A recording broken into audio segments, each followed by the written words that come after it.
A diretoria nova do Corinthians, sobretudo no caso do Gabigol, também não se coloca numa situação de colocando muita expectativa, sendo que talvez não seja isso, né? Porque é diferente você chegar no clube e você, olha, estamos aqui quebrado, a gente vai andar 2 anos aí apertando o cinto. Não é o caso, não é o que o Corinthians está fazendo. Ou pelo menos não é o caso, não é o que o Corinthians está insinuando, vamos dizer assim. Eu acho que quando o Augusto ele é reeleito, não com votos da torcida, mas nos braços da Gaviões, dizendo que ele vai fazer um choque de gestão, vai fazer tudo diferente a partir de agora, eu não estou elogiando, ao contrário, mas vou deixar claro. Nos últimos 2 anos, o Corinthians começou a temporada contratando ninguém.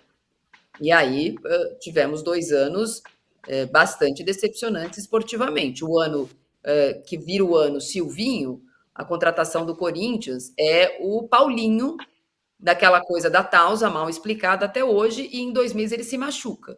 No meio daquele ano, o Vitor Pereira até ganha alguns jogadores por conta do infeliz incidente entre a Rússia e a Ucrânia, mas se não fosse por causa daquilo, o reforço daquele ano tinha sido o Paulinho. Antes, no meio da temporada, na temporada anterior, o Corinthians tinha trazido de volta o William, que no final das contas ficou 1 ano e não deu certo. No ano passado, o Corinthians contratou, durante a Copa do Mundo, primeiro perdeu o genro preocupado. Aí efetivou o Fernando Lázaro ganhando menos de 1/4 do que ganhava o Vitor Pereira. Quer dizer, reduziu, entre aspas, a folha. Aí contratou o Romero, que não tinha contrato, e trouxe o Matheus Bidu, que tinha sido campeão da Série B com o Cruzeiro. Foram as contratações do Corinthians no ano passado. Então, acho que até para fazer valer as suas promessas de campanha, ele tem falado em nomes em que deixa o Corinthians em outra situação, para disputar títulos, etc. Porque na comparação dele, esse movimento feito pelo Duílio durante a sua gestão não funcionou. Agora, é óbvio que ele está flertando com decepcionar o torcedor com 2 dias de mandato. Ele vai assumir dia 2 de janeiro, e se até lá ele tem esse escudo de que ele não pode fazer nada, porque ele não é o presidente, a partir de 2 de janeiro, com todo o respeito, todo mundo já esqueceu do Duílio. Aí vai ser ele. Aí não vai dar para falar mais, o Duílio não fez, o Duílio não tá, o Duílio não contratou, o Alessandro não sei o que lá. Ele vai ter que responder para Gaviões, para quem ele já deu a chave do CT. Né? Então, é uma outra situação. Sobre o Gabigol, eu só acho que tem uma diferença em relação a esses episódios caricatos aí que viraram meme, que é o caso do Cavani, é o Drogba, é o Cristiano Ronaldo, que a gente ouviu falar. É que a paquera é recíproca. De fato, no programa lá no domingo, quando eu entrevistei Augusto Melo pós-eleição, antes da eleição era outra coisa, mas pós-eleição, ele disse que não tinha nada, em on ele falou, não tenho nada com o Gabigol, mas ele é a cara do Corinthians. Não negociei com o Gabigol, mas acho que ele mereceria novos ares. Mas ele falou, eu não tenho nada com o Gabigol. E depois dessa declaração do presidente do Corinthians, na segunda-feira, o Gabigol devolve de novo os elogios. Não é pela primeira vez que ele elogia a torcida do Corinthians, a torcida do Corinthians é isso, é aquilo, eu gostaria, eu também acho que eu tenho a cara, eu não estou feliz no Flamengo. Então, nesse caso, não teve um flerte, não teve uma paquera recíproca com o Drogba, não teve com o Cristiano Ronaldo. Com o Gabigol, você percebe que os dois lados, por motivos diferentes, talvez o Gabigol para tentar antecipar a sua renovação de contrato, e o Corinthians ainda com um discurso eleitoreiro, mesmo depois da eleição, cada um do seu jeito, a paquera é recíproca. Exatamente. Acho que essa é uma... Tem o lado do Gabigol também nessa conversa, né? Tem uma novela que é boa para os dois lados, né, Tirone? Uma novela que é boa para o Corinthians, porque o torcedor fica lá, olha, Augusto Melo tá pensando grande, não sei o quê, e para o Gabigol, que fica ali para o flamenguista que ainda gosta dele, que ainda quer que ele continue no time, fica, meu Deus, não podemos perder o Gabigol, ele merece ficar mais, ele é ídolo, ele fez o gol nas finais de Libertadores, ele não sei o quê. E ele também jogou, né, a história de que eu joguei lesionado durante todo o tempo, com dores no adutor. O Flamengo não concorda muito bem com isso, até o UOL deu matéria sobre isso, que não pegou muito bem as declarações do Gabigol lá no Flamengo, as declarações dele no Podpah, né, no Flamengo. Então é uma novela que no final acaba sendo boa para os dois, pro Corinthians e pro Gabigol. Vai ser ruim só quando não se concretizar. se caso não se concretize mesmo, que é o que eu imagino que vai acontecer, que ele continue no Flamengo, aí acaba sendo ruim pro Corinthians, mas nesse meio tempo aí tá sendo bom pros dois. A gente vai passar para outro time já, mas só para. Isso aí eu não te ouvi ainda, Marco Antônio, sobre essa questão do Gabigol. Na minha leitura, eu já falei, vou repetir. O Gabigol faz isso porque tem mais um ano de contrato, não sabe se vai renovar, não teve um ano bom. Ele coloca um pouco a faca no pescoço dos dirigentes do Flamengo, falando: ó, tá vendo? Eu tô paquerando ali, hein? Se não quiserem, eu vou embora. Essa é a minha leitura. Mas o fato é que ele anda se engraçando pelos lados corintianos. Mas qual que é a sua leitura? Nessa história você confia, por exemplo? No Thiago Maia você acha que é cascata, mas não é nem nessa aí.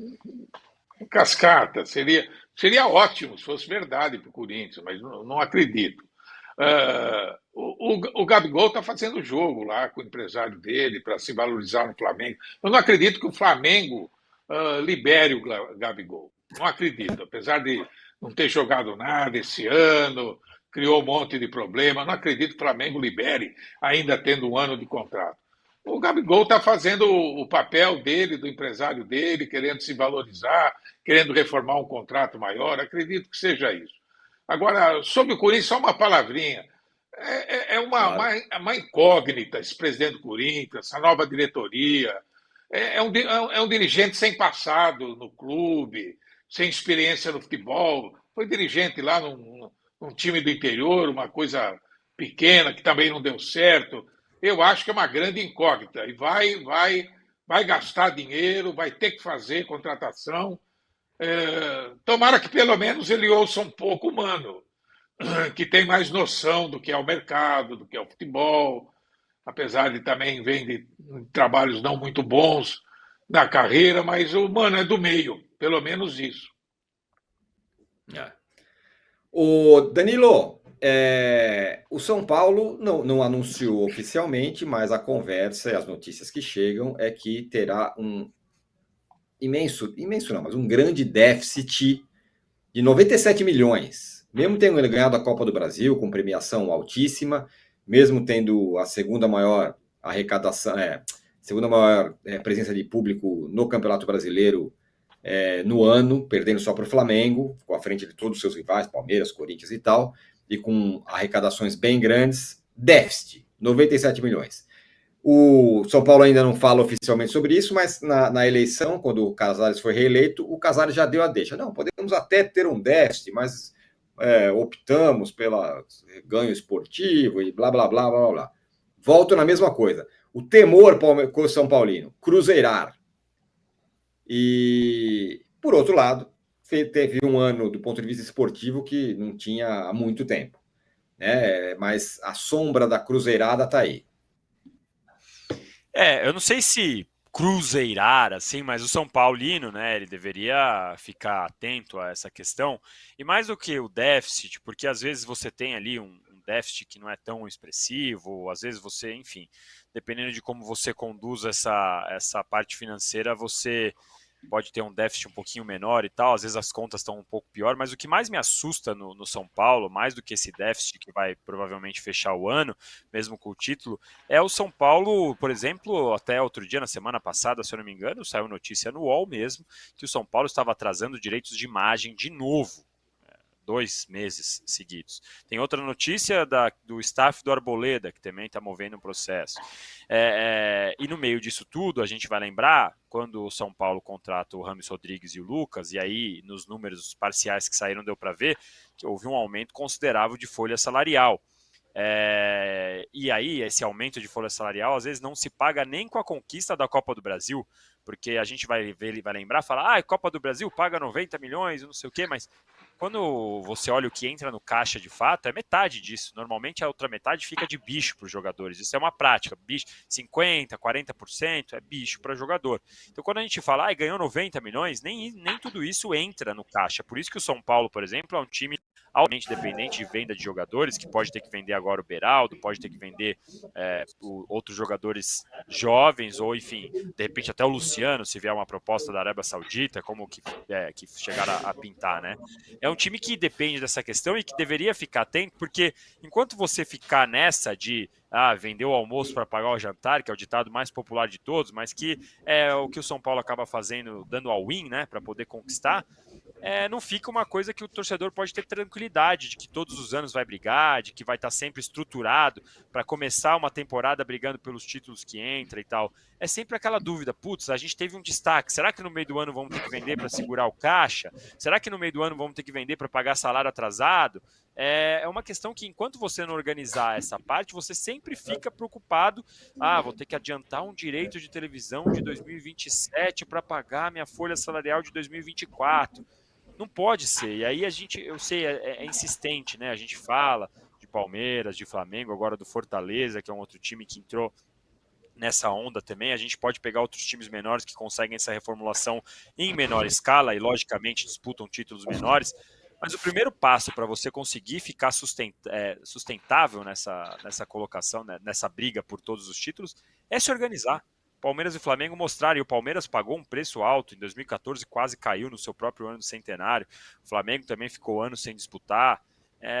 Então, enquanto não se organizar para ter a casa arrumada nesse sentido, não adianta. O São Paulino vai ficar vivendo dessas alegrias esparsas, Tironi. Vai ser assim, campeão da Copa do Brasil, 3 anos sem vencer nada. Campeão do Paulista, mais 4 anos. Não adianta, tem que se organizar. E às vezes o Casares ele é mais preocupado em falar, em mostrar coisas que, na verdade, os documentos dele não mostram. Ele fala uma coisa que aí depois de 2, 3 meses ele é desmentido pelo documento oficial do clube. Então eu vejo com certa preocupação. Acho que não está no nível de cruzeirar, como você levantou. Mas o São Paulino devia ficar preocupado e cobrar um pouco mais de organização nesse sentido.